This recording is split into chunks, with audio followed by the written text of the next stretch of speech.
बिस्मिल्लाहिर्रहमानिर्रहीम। अस्सलाम वालेकुम नादरीन, आप यूट्यूब चैनल देख रहे हैं। मैं इमरान खान हूँ। नादरीन, सबसे पहले स्पेन से आने वाली एक ज़बरदस्त खबर मैं आपको बताता हूँ।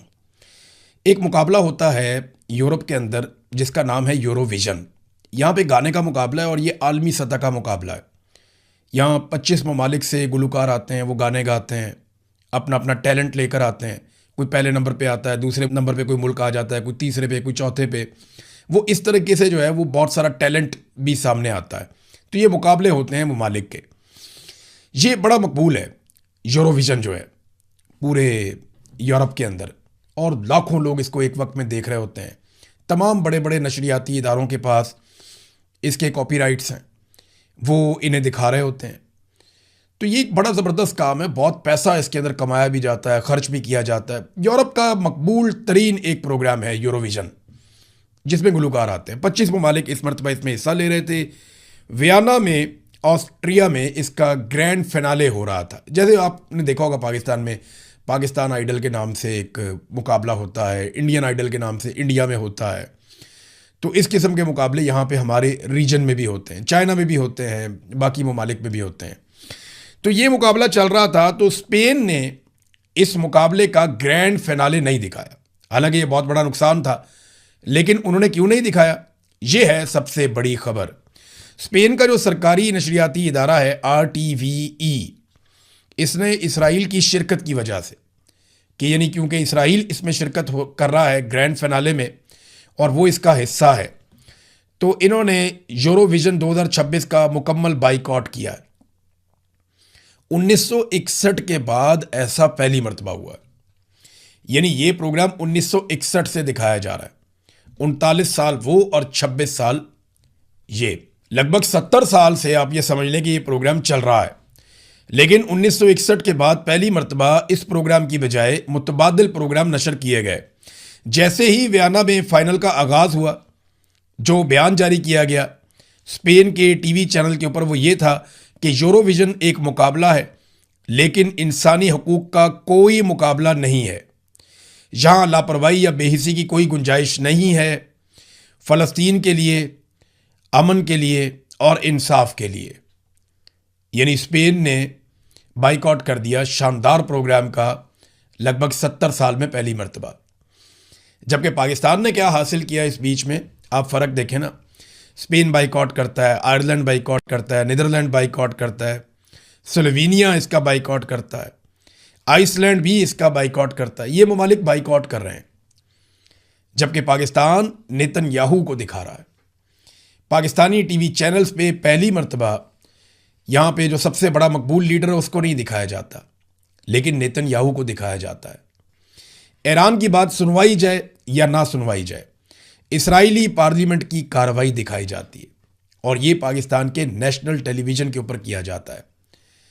देखिए स्पेन वो क्या कर रहा है, वहाँ के जो हुक्मरान है वो एक सेकुलर मुल्क है, वो क्या कर रहा है, और पाकिस्तान इस्लामी जमहूरिया पाकिस्तान है, और पाकिस्तान का रद्द-ए-अमल इसके ऊपर क्या है। हालांकि पाकिस्तान अब तक इसराइल को तस्लीम नहीं करता। स्पेन ऐसा मुल्क नहीं है जो इसराइल को तस्लीम नहीं करता, पाकिस्तान ऐसा मुल्क है जो इसराइल को तस्लीम नहीं करता। हमारे पासपोर्ट के ऊपर लिखा हुआ है कि आप इस पासपोर्ट पे इसराइल नहीं जा सकते, या कोई इसराइली अपने पासपोर्ट पे पाकिस्तान नहीं आ सकता, क्योंकि हम उन्हें मानते ही नहीं हैं, हम रिकग्नाइज ही नहीं करते। लेकिन आप ये देखें कि आज पाकिस्तान कहाँ पे खड़ा है। ये फील्ड मार्शल आसिम मुनीर की पॉलिसी है। इससे पहले जनरल बाजवा की भी ये ख्वाहिश थी, जिसका इजहार वो कई मरतबा कर चुके थे। अब ज़रा थोड़ा पाकिस्तान में आए। हमारी ये खबर थी, उसकी तस्दीक IMF ने भी कर दी है। पहले जो IMF ने तस्दीक की है वो मैं आपके सामने रख देता हूँ। मैं आपको कई दिनों से बार बार एक बात कर रहा हूँ कि जनाब पाकिस्तान के अंदर मौजूदा हुकूमत तेल के आलमी बहरान को, अभी वो इतना बड़ा नहीं है, पाकिस्तान में मौजूदा हुकूमत उसको अपने मुनाफे के लिए इस्तेमाल कर रही है। क्योंकि पाकिस्तान के अंदर टैक्सेस जमा नहीं हो रहे, रेवेन्यू कलेक्शन हो नहीं पा रही, कारोबारी ज़िंदगी बंद है, लोग कोऑपरेट नहीं कर रहे, हुकूमत को लोग मानते नहीं हैं, लिहाजा हुकूमत लोगों की जेबें काट रही है और पैसा इकट्ठा कर रही है पेट्रोलियम मसनूआत के ऊपर लेवियाँ और टैक्सेस लगा लगा कर। अब IMF ने इसकी तस्दीक कर दी है। हुकूमत के रेवेन्यू का बड़ा इन्हिसार पेट्रोलियम मसनूआत पर आए टैक्सेस पर है। ये इंकशाफ अब IMF ने भी कर दिया है।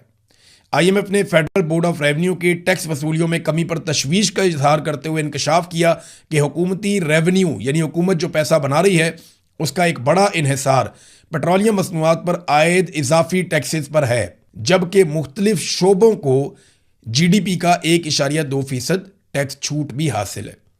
यानी बहुत सारे शोबों को हम टैक्स के अंदर छूट भी दे रहे हैं। अमीरों को, ताकतवर लोगों को, उन्हें हम टैक्स के अंदर छूट देते हैं। जैसा कि अभी पाकिस्तान ने जेट फ्यूल यानी वो तेल जो हवाई जहाज़ों के अंदर डलता है, बहुत आला रिफाइंड क्वालिटी का तेल होता है, उस तेल की कीमत में कमी कर दी 320 रुपये का लीटर, जबकि गरीब आदमी अपने मोटरसाइकिल में और रक्शे में जो तेल डालता है उसकी कीमत में इजाफा करके उसको लगभग 410 रुपये फ़ी लीटर तक पहुंचा दिया। ये है पाकिस्तान के अंदर हुक्मरानों की पॉलिसी। ये अमीर आदमी के लिए, एलीट क्लास के लिए पाकिस्तान बना हुआ है, गरीब आदमी के लिए नहीं बना। और इसी बुनियाद के ऊपर ये एक और ख़बर आप देखिए कि किस तरीके से पाकिस्तान की सरकार ने आईएमएफ के साथ नए वादे कर लिए हैं। पाकिस्तान के जो वादे हैं वो ये है कि बिजली गैस महंगी की जाएगी, बजट में हम नए टैक्सेस लगाएंगे। आईएमएफ को पाकिस्तान ने यकीन दहानी करवा दी है। और जो नए टैक्सेस लगेंगे उनके बारे में मैं आपको पहले ही बता रहा हूँ कि बिजली के बिलों में नया सरचार्ज आपके ऊपर लगेगा, टैक्स नया लगेगा आपके ऊपर गैस के बिलों में भी, और इसके बाद आपके ऊपर इस किस्म के टैक्सेस लगाए जाएंगे कि आप हैरान हो जाएंगे। जबकि पेट्रोलियम लेवी की मद के अंदर भी अगले साल से ज़्यादा बड़ा हदफ मुकर्रर किया गया है। आलमी मंडी में तेल की कीमतें जितनी मर्जी कम हो जाएं, मौजूदा हुकूमत जंग का बहाना बनाकर या कोई ना कोई बहाना बनाकर आवाम की जेबें काटती रहेगी। ये मैंने आपको पहले बताया था। अब आईएमएफ के साथ इनकी डीलिंग जो है वो इस बात को साबित भी कर रही है। देखिए ना, ये हुकूमत दो चीज़ें करती है। एक, तमाम मुखालिफ आवाज़ों को कुचल देती है, किसी को सच बोलने नहीं देती। अभी मैंने आपको बताया कि इंटेलिजेंस एजेंसी है आईएसआई, उन्होंने सहाफ़ियों को बुलाकर धमकाया और उनको कहा कि आप ये करेंगे और ये नहीं करेंगे। उनको नई इंस्ट्रक्शंस दी गई हैं। ये बहुत अजीबोगरीब काम। देखिए, सहाफ़ियों का काम है कि वो मिले लोगों से, खबरें इकट्ठी करें, इंफॉर्मेशन लें, लेकिन आप उनको धमका नहीं सकते। हाँ, अगर आपके पास कोई खबर है तो आप उनको दे सकते हैं, वो उसकी तस्दीक करने में उनका हक है। यानी खबर आपको कहीं से भी मिले, किसी भी सोर्स से मिले, जर्नलिस्ट खबर ले लेता है, लेकिन उसकी जिम्मेदारी है कि वो उसकी तस्दीक करे। लेकिन यहां पे तो धमकियां लगाई जा रही हैं, ज़बरदस्ती की जा रही है और लगातार की जा रही है। आज़ाद कश्मीर में पाकिस्तान तहरीक इंसाफ के साथ एक और ज़्यादती की गई है। अब ये खबर जो है वो बीबीसी पे भी छप गई है। पीटीआई की रजिस्ट्रेशन मुस्तरद कर दी गई आज़ाद कश्मीर में। देखिए, पाकिस्तान में पहले यही किया था, फिर उसके बाद गिलगित बल्तिस्तान में यही किया कि जिस पार्टी के साथ पाकिस्तान तहरीक इंसाफ ने इल्हाक किया उसके साथ मिलकर इलेक्शन लड़ने का फ़ैसला किया, उसका भी इंतखाबी निशान जो है वो पोलो मैन वो वापस ले लिया। और अब पाकिस्तान तहरीक इंसाफ का जो आज़ाद कश्मीर चैप्टर है, क्योंकि आज़ाद कश्मीर को एक अलग मुल्क की हैसियत हासिल है ना, वहाँ का इलेक्शन कमीशन भी अलग है, तो पीटीआई की रजिस्ट्रेशन वहाँ पे मुस्तरद कर दी गई है। तहरीक इंसाफ के चेयरमैन बैरिस्टर गौर ने कहा कि पीटीआई के साथ एक बार फिर इम्तियाजी सलूक किया गया है। इस बार पाकिस्तान के ज़ेर इंतज़ाम कश्मीर में ये सब हुआ है। उन्होंने अपने एक ट्वीट में बताया कि कश्मीर इलेक्शन कमीशन ने बगैर किसी माकूल वजह के पीटीआई आज़ाद कश्मीर की रजिस्ट्रेशन मुस्तरद कर दी है। कश्मीर हाई कोर्ट ने 5 अक्टूबर 2023 को तमाम सियासी जमातों की रजिस्ट्रेशन मनसूख करते हुए असर नौ रजिस्ट्रेशन का हुक्म दिया था, जिसके तहत पाकिस्तान तहरीक इंसाफ कश्मीर ने 20 नवंबर 2023 को तमाम मतलूबा दस्तावेज़ात जमा करवा दी थी। लेकिन उसके बाद अचानक से पाकिस्तान के ज़ेर इंतज़ाम कश्मीर में 2026 के इंतखाबात से कबल इलेक्शन कमीशन ने पाकिस्तान तहरीक इंसाफ की रजिस्ट्रेशन की दरख्वास्त मुस्तरद कर दी। यानी अब वो ये कह रहे हैं जनाब कि पाकिस्तान तहरीक इंसाफ अब आज़ाद कश्मीर में भी नहीं है। क्यों पता है? इसलिए कि तहरीक इंसाफ और उसका इंतखाबी निशान होगा तो लोग उसके ऊपर वोट डालेंगे। जब वोट डालेंगे तो वहाँ पे पाकिस्तान तहरीक इंसाफ की हुकूमत बनेगी। हुकूमत बनेगी तो वहाँ के जो सेक्टर कमांडर हैं उनकी कमख्ती आ जाएगी। देखिए, हमें ये बात समझनी पड़ेगी कि पाकिस्तान की मिलिट्री एस्टेब्लिशमेंट कम से कम 3 जगह ऐसी है। वैसे तो पाकिस्तान में कहीं पे भी वो ये अफोर्ड नहीं कर सकते कि कोई हुकूमत बन जाए जो पाकिस्तान की मिलिट्री एस्टेब्लिशमेंट के मफादात के ख़िलाफ़ हो, लेकिन बलूचिस्तान, गिलगित बल्तिस्तान और आज़ाद कश्मीर, ये 3 ऐसी जगह हैं जहां पे फौज बिल्कुल बर्दाश्त नहीं कर सकती, मिलिट्री एस्टेब्लिशमेंट इस बात को बिल्कुल भी बर्दाश्त नहीं कर सकती ये यहाँ पे कोई ऐसी हुकूमत हो जो अवामी हुकूमत हो और मिलिट्री एस्टेब्लिशमेंट के मफादात के खिलाफ एक कदम भी चल सकती हो। लिहाजा वो यहाँ पे हमेशा से कठपुतली हुकूमत बनाते हैं, कोशिश करते हैं, इस मरतबा फिर कोशिश कर रहे हैं। देखिए, नारे ये लगाए गए कि मकबूजा कश्मीर को आज़ाद करवाया जाएगा और हरकतें जो की जा रही है वो आज़ाद कश्मीर पे ही कब्जे की तैयारी की जा रही है, जाली इलेक्शन के ज़रिए से अपनी कठपुतलियाँ बिठाकर। और वो कठपुतलियाँ आप आने वाले दिनों में बैठी हुई देखेंगे भी। ये नॉर्मल होता जा रहा है पाकिस्तान में। जब तक पाकिस्तानी इससे जान नहीं छुड़ाएंगे मुल्क आगे नहीं बढ़ेगा। सुहेल आफरीदी ने बिलाखिर अपनी काबीना में तौसीह कर दी है। यहाँ पे 4 नए मुशीर शामिल किए गए हैं, 6 नए वज़रा शामिल किए गए हैं, 8 नए मावनीन खसूसी उनको भी शामिल किया गया है और चीफ सेक्रेटरी को और दीगर सबको आगाह कर दिया गया कि अब ये हमारी काबीना का हिस्सा है। सवाल ये पैदा होता है कि क्या ये बहुत ज़रूरी था? यानी एक बहुत बड़ी काबीना बनाकर क्या हासिल करेंगे? क्या इससे इमरान खान साहब की जेल ख़त्म हो जाएगी? ये हुकूमत लोगों ने इसलिए नहीं दी थी कि आप यहाँ पे बहुत अच्छी गवर्नेंस करके दिखाएं। ये तो आपको करनी पड़ेगी। जब आपके पास हुकूमत है तो आपको काम करना ही पड़ेगा। लोगों ने आपको वोट इसलिए दिया था कि इमरान खान के साथ जुल्म और ज़्यादती हो रही है, उस जुल्म और ज़्यादती को रोका जाए। अब ये खबर जो मीडिया में आई है वो ये कहती है कि अरकान की तादाद आईनी हद से तजावज़ कर गई है। यानी आप खैबर पख्तूनख्वा की काबीना में 15 वज़ीरों को रख सकते हैं, अब वज़ीर आला समेत वहाँ पे 17 हो गए हैं, जो आईनी हद है उससे तजावज़ कर गए हैं।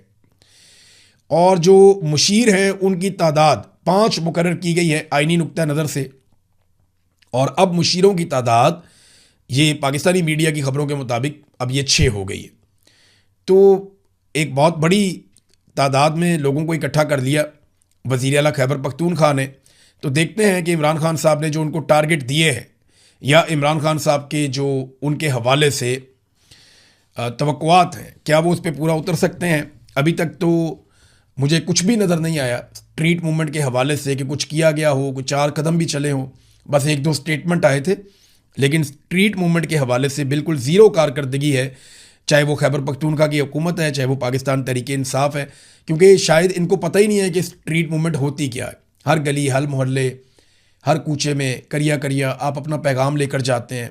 नौजवानों को, ख़वातीन को, लोगों को आप इकट्ठा करते हैं, आप एक मोमेंटम बिल्ड करते हैं। वो मोमेंटम बिल्ड नहीं होता है छोटी मोटी जो है वो दिखावा होता है कि यहाँ चले गए कुछ लोग निकल आए, वहाँ चले गए कुछ लोग निकल आए। तो वो ये ज़रूर करते हैं, लेकिन कहीं पे भी स्ट्रीट मूवमेंट का अमली तौर पे आगाज़ नहीं हुआ। अच्छा, एक तरफ तो ये हुकूमत है ना, दूसरी तरफ पंजाब हुकूमत है। वो टिकटॉकर जो है ना वो जहाज़ भर के फिर निकल गए। इस दफ़ा उनका स्टेशन है बाकू में। बाकू यानी आज़रबाईजान। मौसम बहुत अच्छा, माहौल बहुत अच्छा, खाने बहुत अच्छे, लग्जरी किस्म का टूर 3 दिन का जनाब, तारीखी नौइयत का। एक वज़ीर आला का क्या काम है इस किस्म के टूर करने का? कभी जापान जाया जा रहा है, कभी किसी और मुल्क, कभी ब्राज़ील पहुंच रहे हैं, कभी यूरोप पहुंच रहे हैं। और जनाब रिक्शे की तरह ये एयरफोर्स 1 को पहले चला रहे थे, अब अपना ज़ाती तैयारा भी ले लिया है पंजाब हुकूमत का, महंगा तरीन लग्जरी अयाशी वाला तैयारा। लोगों ने थोड़े बहुत उसके दर्शन भी किए हैं। कैमरामैन ने कोशिश की है कि तैयारे को कम से कम दिखाया जाए, लेकिन थोड़ा बहुत तो नज़र आया ना तैयारा बैकग्राउंड में। तो टिकटॉकर का जो पूरा ग्रुप है वो अब नए टिकटॉक्स बनाने के लिए ज़बरदस्त शानदार मौसम में आज़रबाईजान बाकू पहुंच गया है और बड़ा लग्जरी किस्म का उनका ये टूर है, शानदार टूर है। जब पूछा जाएगा कि इसके ऊपर कितना पैसा लगा पाकिस्तानियों का, तो ये आपको नहीं बताया जाएगा। नाज़रीन, हैदर सईद नामी नौजवान को गिरफ़्तार कर लिया था पुलिस ने, और जुर्म उसका ये था कि इमरान खान साहब की गाड़ियाँ जब अस्पताल से निकल कर वापस जेल की तरफ जा रही थी तो इस नौजवान ने पीछा करके वीडियो बना ली थी। तब से लेकर अब तक ये नौजवान गिरफ़्तार है।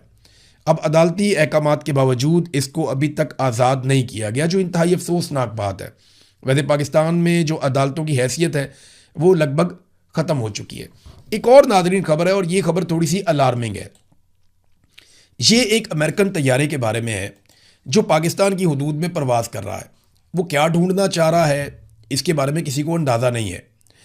ये बहरी गश्ती तैयारा है, मुसलसल तीसरे दिन। इसका नाम है P-8A पोसीडॉन। ये जो तैयारा है अमरीकी बैरिया का, ये पाकिस्तान के साहिल के करीब इस इलाके में लगातार परवाज़ें कर रहा है।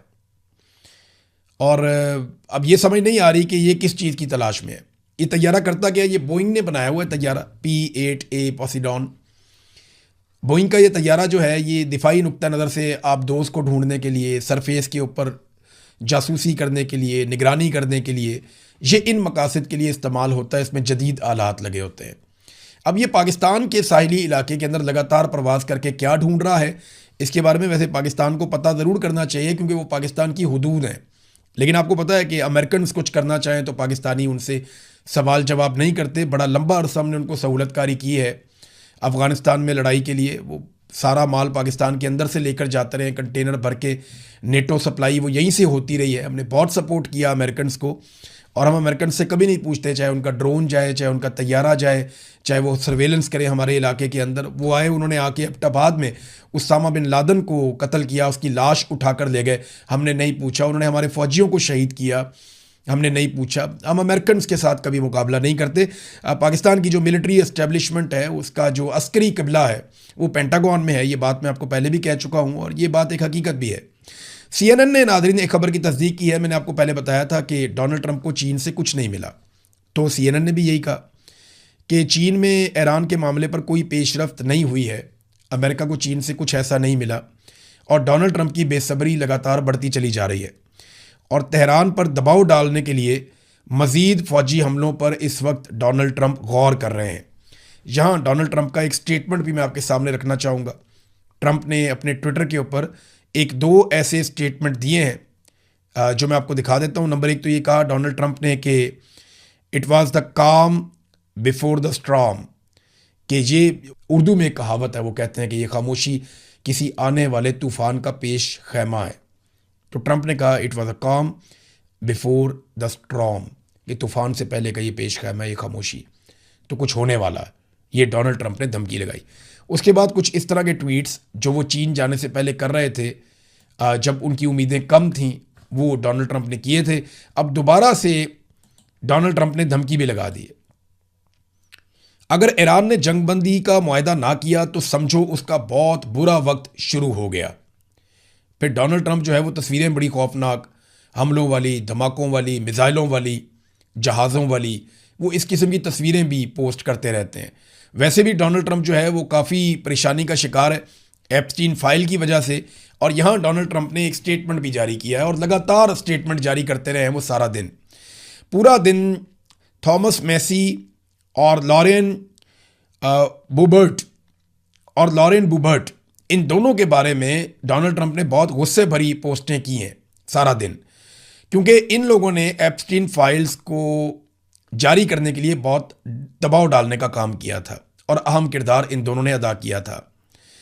और इनकी जो ताज़ा तरीन पोस्ट है डोनाल्ड ट्रंप की, इनके हवाले से उन्होंने कहा जी कोई है जो कोलोराडो के 4थे कांग्रेशनल डिस्ट्रिक्ट में कमज़ोर दिमाग वाली लॉरेन बुबर्ट को शिकस्त दे और उसके खिलाफ इलेक्शन लड़ने में दिलचस्पी रखता हो।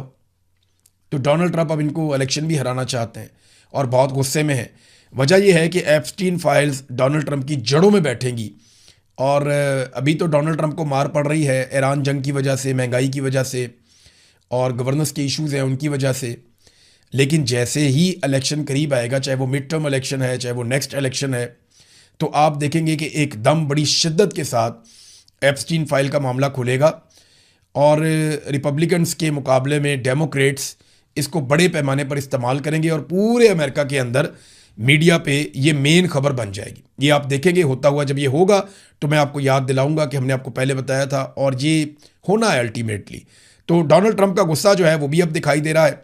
ट्रंप एडमिनिस्ट्रेशन यूएई पर दबाव डाल रही है, और लगातार दबाव डाल रही है कि ईरान के खिलाफ जंग में वो अपना किरदार बढ़ाएं, और ईरान का जो एक स्ट्रेटेजिक असासा है जजीरा लावान, उसके ऊपर कब्जे के लिए दबाव डाला जा रहा है। ये टेलीग्राफ ने दावा किया है कि ये अब बहुत बड़ा दबाव डालने की तैयारी हो रही है कि यूएई कब्ज़ा कर ले लावान के जजीरे पर, और जो लड़ाई की शिद्दत है उसमें ज़्यादा खुलकर सामने आए यूएई, और ये ट्रंप की एडमिनिस्ट्रेशन दबाव डाल रही है। टेलीग्राफ ने इस चीज़ को रिपोर्ट किया है।